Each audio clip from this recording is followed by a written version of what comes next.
Revolution and interpretation. When you hear the word revolution, what do you think of?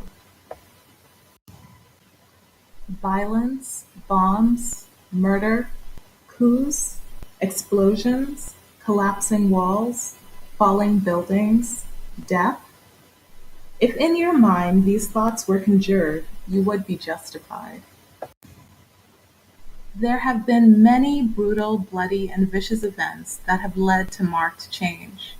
For example, the Cuban Revolution, 1953 to 1959, brought about an end to the oppressive Batista regime and interrupted U.S. occupation of the country. The Haitian Revolution, 1791 to 1803, resulted in the formation of the first independent nation in the Caribbean, where enslaved Africans and African descendants successfully fought for their physical, psychological, and economic freedom from the ruthless forces waged by the English, French, and Spanish. And the American and French Revolutions, 1775 to 1783 and 1789 to 1799 respectively, where colonists sought independence from Great Britain and the French liberated themselves from the stronghold of a monarchy and formed a republic. But cruelty is not the only means to facilitate profound transformation, and therefore the idea of revolution should not be feared. Revolution has been defined as a dramatic and wide-reaching change in conditions, attitudes, or operations. And contemporary concepts cannot be relegated to the political sphere alone.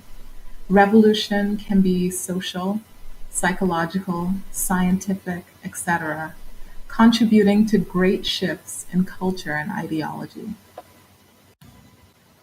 My personal interpretation of revolution aligns with this, and it also stems from the belief that it can be inspired when improvement is wanted in the presence of an identified problem. I also believe that revolution can begin within an individual. A person may experience discord, acknowledge its source, and commit to creating improvement using conscious agency. These personal actions can then inspire others to act on the same source of the issue. A movement may build, and actual or systemic changes could occur. I consider this revolution. It may also occur when disparate peoples identify an issue, form community, and strive to change their society for the better. Some may consider the outcome solely to be revolution, but can the building of a community that never was be revolutionary? A form of revolution? I think that it can be, because it is the departure from the norm, the status quo, and there has been the establishment of something new, something better. However, the person and collective could endeavor for strife, disunity, and oppression, and if successful in their cause, contribute to a departure from the norm. Would this too be considered revolution?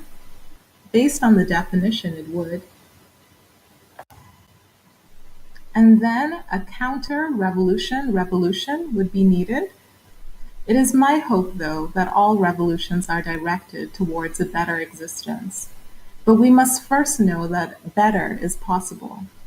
We do not have to remain the same. We are actors, we are contributors, and we are creators in this world.